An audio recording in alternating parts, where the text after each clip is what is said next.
aku lulus Unja. Terima kasih Pak, terima kasih, macam-macam. Ya, lupa dia.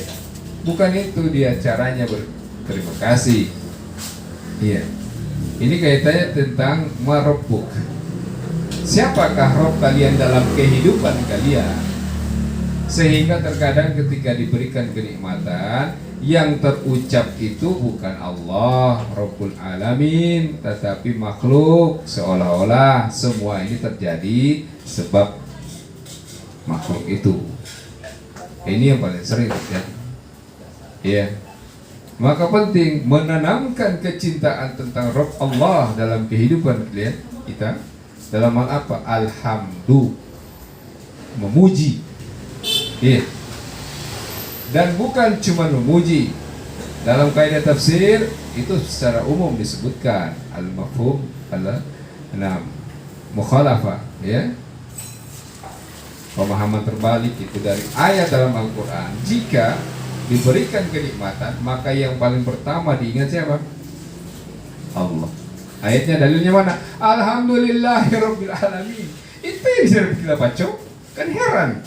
Kok tiap hari baca Al-Fatihah, tapi ketika diberikan kenikmatan tidak terucap Masya Allah, Allah ya Allah ya Karim, Alhamdulillah Allah ya Allah. Yang terucap lain pula. Iya. Ini pentingnya orang yang berilmu ketika beramal.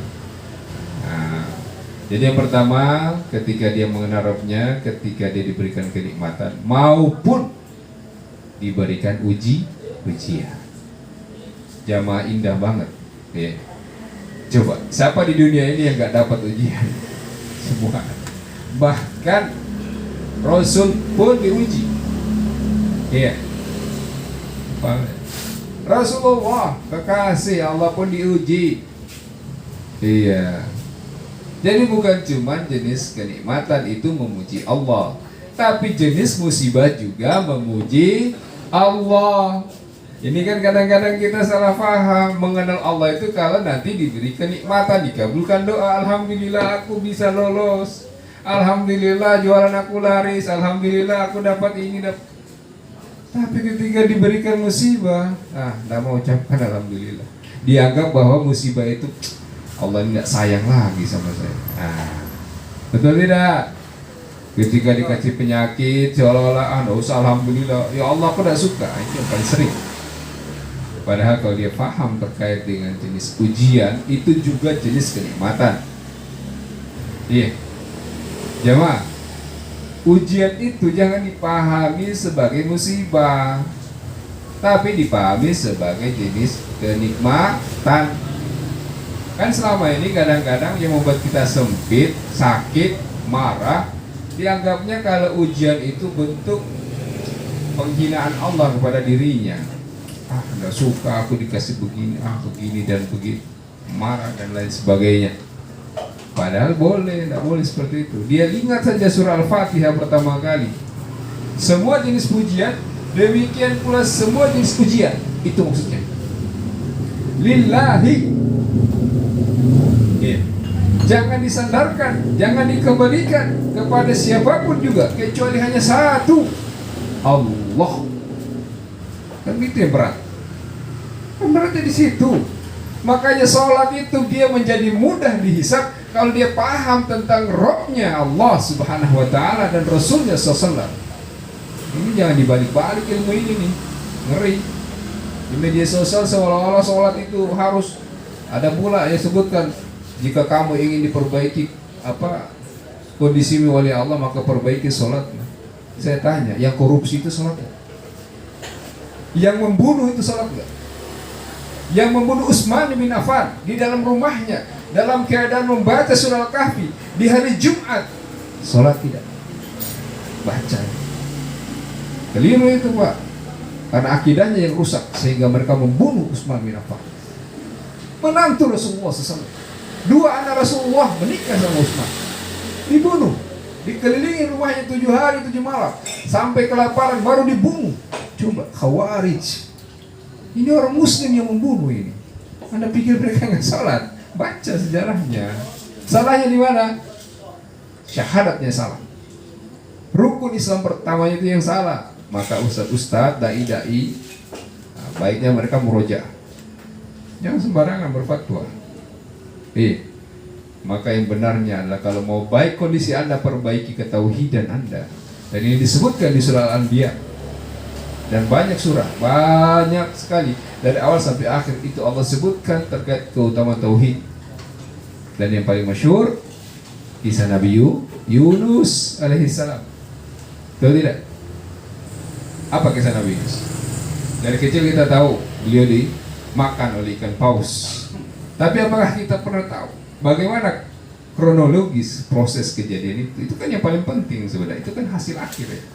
Tapi prosesnya itu harus kita pelajari. Ternyata, a'udzubillahi minasyaitonirrajim. Kata guru saya, jika kalian dapat masalah, lihat surah Al-Anbiya, kisah Nabi Yunus. Wa dhanuni idh dhahaba mughadiban fa dhanna an la yaqdiru alayhi wa nada fi zulumati an la ilaha illa anta subhanaka inni kuntu minadh dhalimin fastajabna lahu wa najaynahu minal gham kadzalika nunjil mu'minin. Ayat itu muhkam, jelas banget bahasa Arabnya, Masya Allah ya. Tatkala Nun atau ketika Yunus itu dia pergi dari kaumnya dalam keadaan marah. Kenapa pergi dalam keadaan marah? Mendakwai kaumnya nggak mau ikut Islam, nggak mau bertauhid, masih mengingkari. Ya udahlah, tinggalin aja. Belum ada perintah dari Allah, ditinggali kaumnya dalam keadaan marah. Dan Masya Allah, bahayanya Nabi Yunus juga berperasaan. Fazonna, disebutkan nama Fazonna alla yaqdiru alaihi. Yunus itu menyangka bahwa kalau dia tinggalkan kaumnya, Allah tidak berikan dia siksaan, karena dia menyangka dirinya orang suci, orang soleh, nabi. Kita hari ini nabi ada nggak? Nggak ada, tapi menganggap dirinya luar biasa. Iya, seolah-olah luar biasa. Padahal kalau dia lihat kisah Nabi Yunus, apa yang terjadi? Nah, Allah perintahkan makhluknya, ikan paus, ikan besar untuk menelan dia. Iya. Apa yang terjadi? Mana ada fizulumat? Akhirnya bila muhasabah dia ternyata salah. Iya. Kenapa salah? Pada ada fizulumat, beliau berteriak memohon-mohon dalam keadaan zulumat, ruangan yang sangat gelap. Coba. Di dunia kalau mati lampu masih mending Pak, nengok matahari, betul tidak? Nengok bulan, nengok bintang. Kalau pakai lilin masih bisa, ya. Atau ke kampung seberang ada nyala lampu, oke. Di padang pasir di tengah hutan, oke Mas, tapi ada bulan. Ini di tengah lautan dalam perut ikan, gelapnya double. Perut ikan, siapa yang pernah tinggal dalam perut ikan? Tak ada yang pernah. Sudah di dalam perut ikan, di tengah samudra lagi. Jadi kegelapan di atas kegelapan, itu kisah Nabi Yunus. Ada yang pernah diuji? Bahkan Nabi dan Rasul yang lain tidak ada. Kenapa? Allah ingin mengajarkan kepada kita cara untuk keluar dari masalah yang luar biasa beratnya seperti Nabi Yunus alaihissalam. Apa solusinya? Fanada fi zulmat. Allah ajarkan kepada beliau. Fanada, wahai Yunus, berzikirlah kamu, memuji Rabbmu dalam hal apa? Alla ilaha illa anta subhanaka inni kuntu minadz. Alla ilaha illa anta. Memurnikan kembali tauhidmu, bukan salatmu. Bukan muamalahmu, tauhidmu dulu, baru baik muamalahmu, baik ibadahmu. Kan begitu. Ini tentang Rabb Allah Subhanahu wa taala, kedudukan tentang Allah. Maka kata beliau untuk mengenal Allah itu ada dua. Mengenal tentang bi ayatihi wa makhluqatihi. Wa ayatihi al-lail wan nahar. Nah, wa makhluqatihi as-samawati as-sab' wal ardina as-sab' wa ma fihi. Untuk mengenal tentang Rabb kita Allah Subhanahu wa taala, Allah mengajarkan kepada kita. Ada dua kata ulama. Yang pertama, mengenal Allah dari tanda-tanda al-ayat. Lihat, al-ayat. Apa tanda-tanda ayat di sini? Ada yang bersifat kauniyah, ada yang bersifat syar'iyyah.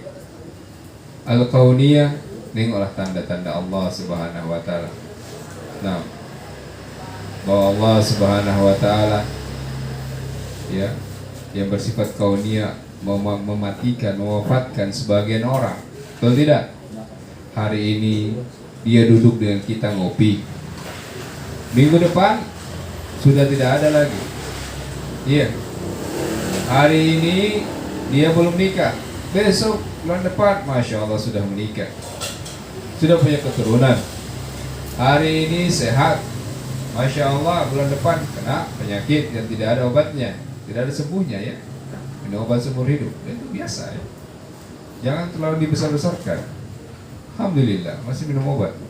Iya. Itu kenikmatan. Sudah kita sebutkan ya, bahwa memuji Allah bukan hanya ketika diberikan kenikmatan, bahkan ujian sakit itu juga kenikmatan. Cuman salahnya kadang-kadang kita membedakan itu. Kalau diberikan nikmat itu, nah memuji. Tapi kalau diberikan musibah nggak mau memuji Allah, mana keliru. Dua-duanya hukumnya sama. Bahkan silang pendapat ulama kita membedakan pahala yang diberikan bagi seorang hamba tatkala dia bersabar diberikan ujian. Apakah lebih besar pahalanya dengan orang yang diberikan kenikmatan, dia bersyukur? Coba ya. Bahkan lebih besar pahalanya orang yang diberikan ujian dia bersabar, itu lebih besar pahalanya. Iya. Kita ada khilaf di antara para ulama, karena dua-duanya nikmat. Yang kadang-kadang kita ini membuat khilaf sendiri, pemahaman sendiri, definisi sendiri, betul tidak? Misalnya kalau tidak lulus, ini kayaknya ujian. Bukan, itu nikmat. Kenapa? Coba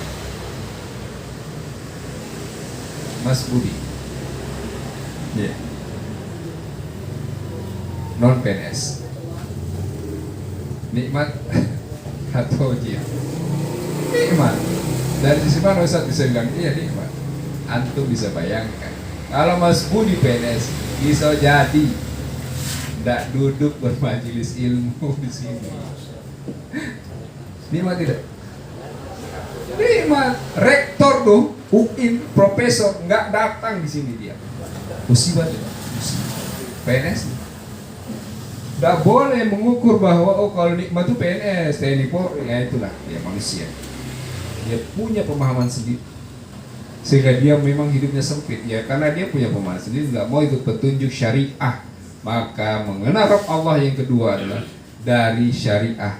Syariah itu hukum Allah, ayat-ayat Quran maupun hadis Nabi SAW. Jadi nggak boleh, aku nih kayaknya nggak ada proyek Ustaz, macam mana ini, apa ujian? Itu nikmat. Sebab kalau Anda diberikan proyek, Anda nggak duduk bermajelis ilmu, bisa jadi duduknya di kafe, ya, bahas hal-hal yang aneh-aneh, ujung-ujungnya maksiat. Betul tidak? Banyak tuh contohnya, kontraktor macam-macam. Makanya bersyukur, alhamdulillah, bersyukur saja. Nggak boleh nggak bersyukur. Maka dalilnya wajib itu bersyukur. Iya, sebab masih dalam keadaan diberikan kemampuan untuk datang bermajelis ilmu. Sekarang pahala yang paling besar jihad fisabilillah. Menuntut ilmu jihad tidak. Itulah tipu daya syaitan. Dianggap bermajelis ilmu itu gampang. Dengar dari YouTube deh. Atau nantilah ya, agelah kalau aku sudah santai atau enggak ada proyek atau enggak. Padahal udah seperti itu.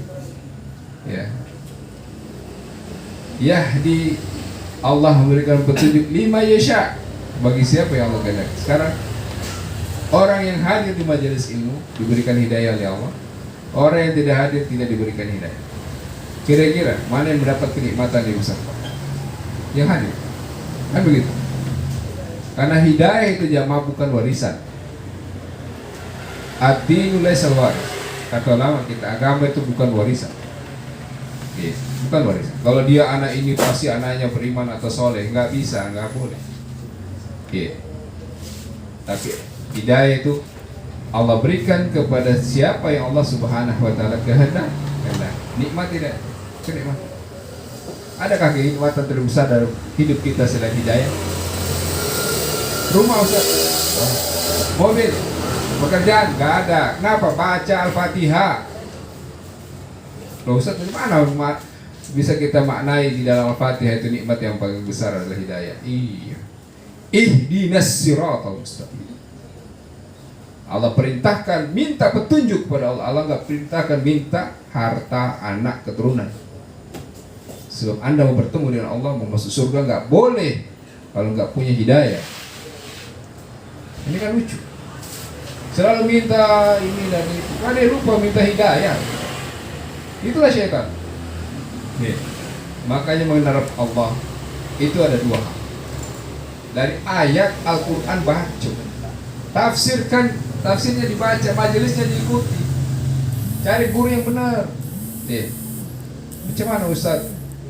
Belajar. Nih. Makanya seperti ini yang penting. Jangan sampai kita sibuk, ya Allah berikan aku anak keturunan hidayah Allah.